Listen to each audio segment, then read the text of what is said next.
Hello and welcome back to this class on cardboard sculpture with the Essex Art Center. My name is Justin Kettle. I'm excited to be back with your guys' last lesson today. Today we are going to be making what's called assemblage pieces. These are inspired by an artist called Louise Nevelson. She was an artist who worked mainly with wood. She would wander around the streets and just find any spare bits of wood that she could find, and she would build them all into these beautiful, lovely abstract sculptures. So we're going to be doing the same thing with cardboard today. Things you'll need: cardboard as always, scissors or an X-Acto knife, hot glue gun or some type of glue to put everything together. Again, these tools are dangerous, so if you're a kid, please be sure to ask for help from an adult. We're also going to be using some tape today for part of our project, paints as well, and a ruler. There's going to be some important measuring that we do today. And of course, be sure that you have a pen or a pencil or something to draw with. So if you need to pause the video for a second to go and gather your materials, when you're all ready, we can get started.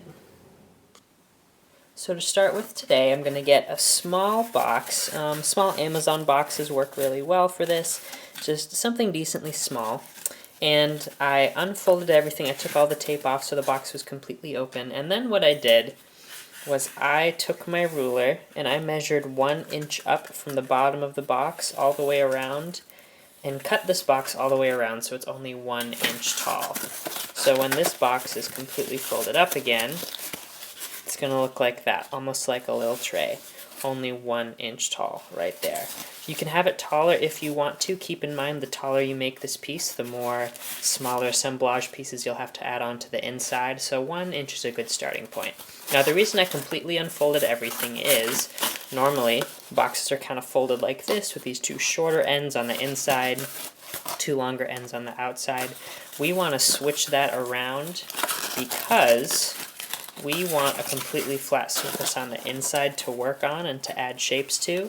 So we're going to fold it so that the two longer pieces are on the inside and the two shorter ones are on the outside.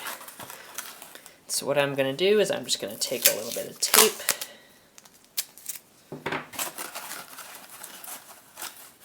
kind of hold that together as lightly as I can. Just going to add that there to hold it together at the top. Another piece of tape here at the bottom. And try and get it so that there's no gap between these two long pieces of cardboard. We want a totally closed seam right here.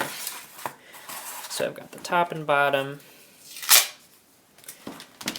Just gonna get this part right here.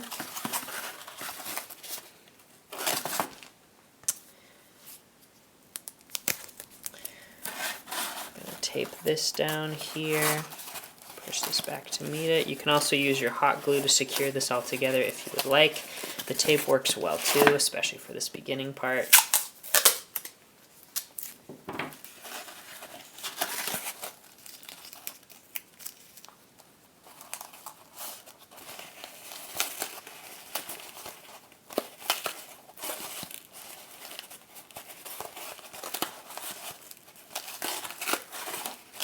There we go.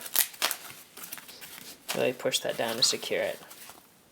So there's my tray. I'm going to set this off to the side for now. This is what we're going to use to build all of our shapes inside of, just like Louise Nevelson did. We're just going to set it to the side. And today it's really going to be best if we use a lot of kind of smaller, thinner pieces of cardboard. So we're just going to get a couple of these set up. And to start off with, we're just going to start drawing random shapes. Louise Nevelson just grabbed random pieces of wood and things she found lying on the street. So to sort of mimic that, we're just going to come up with as many random shapes as we can. So she also used a lot of furniture that has these kind of swoopy shapes in it. So maybe we'll cut out one of those. I'll do a similar one to that right here. Maybe we'll cut out another shape like that on this side. So we'll cut these two shapes out here. And then we could do just a bunch of circles. Cut those out. Maybe we'll do another big long wavy piece. Maybe we'll do some triangular pieces like this. You can really just let your imagination run wild here, come up with as many strange shapes as you can.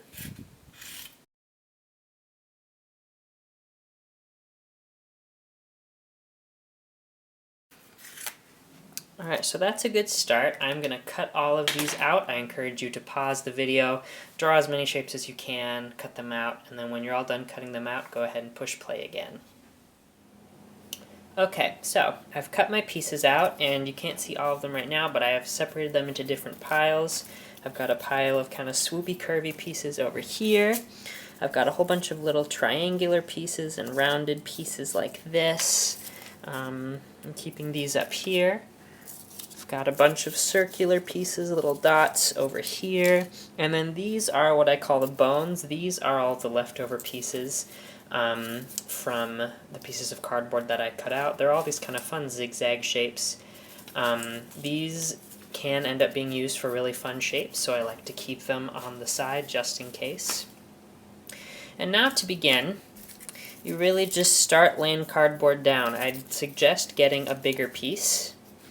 I really like this one. I like this kind of curvy shape. I think I'd like to go straight up and down in here. So it's a little too tall. I'm just going to cut it right there. Can lay it down in there like that.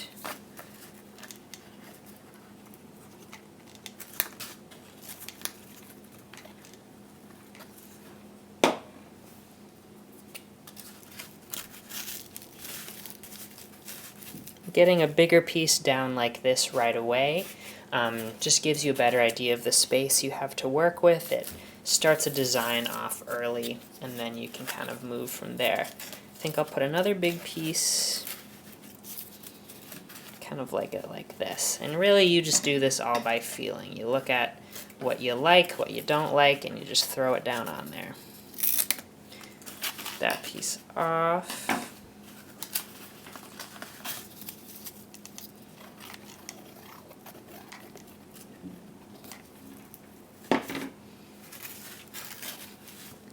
Sometimes it's best to work from the sides inwards, so I've got kind of two sides right here. Maybe I'll do something on the bottom.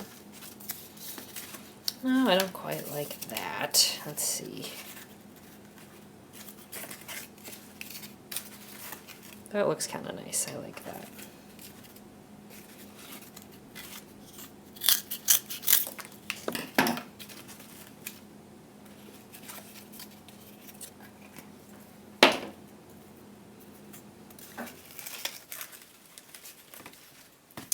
And then remembering kind of the stacking method that we did before, you can start adding some unique shape by building up. I cut out a lot of these similar curving pieces like this, so you can kind of build up a three-dimensional form using that same stacking method we've talked about.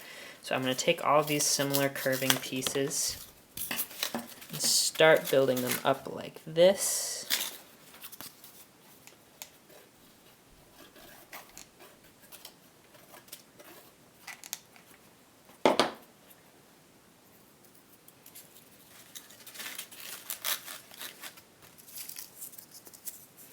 And you can still add a piece in between, maybe a couple pieces in between, kind of like that.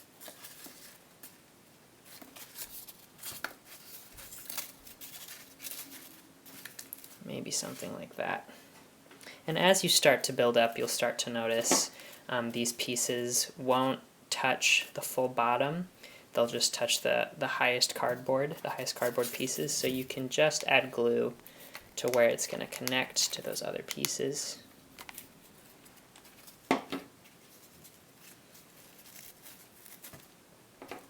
There's that one. Then for this one, I'm going to add a little bit of glue on the bottom where it's going to connect to this piece. And then very carefully, I'm going to put a bead of glue on the side so I can stick it to the side of the wall there. There we go. We're starting to get some kind of cool in and out shapes going on here.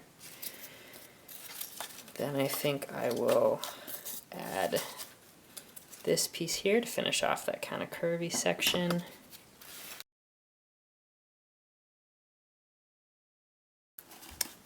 Alright, so that's kind of the basic process. I am going to pause the video and just keep building this up. I invite you to do the same.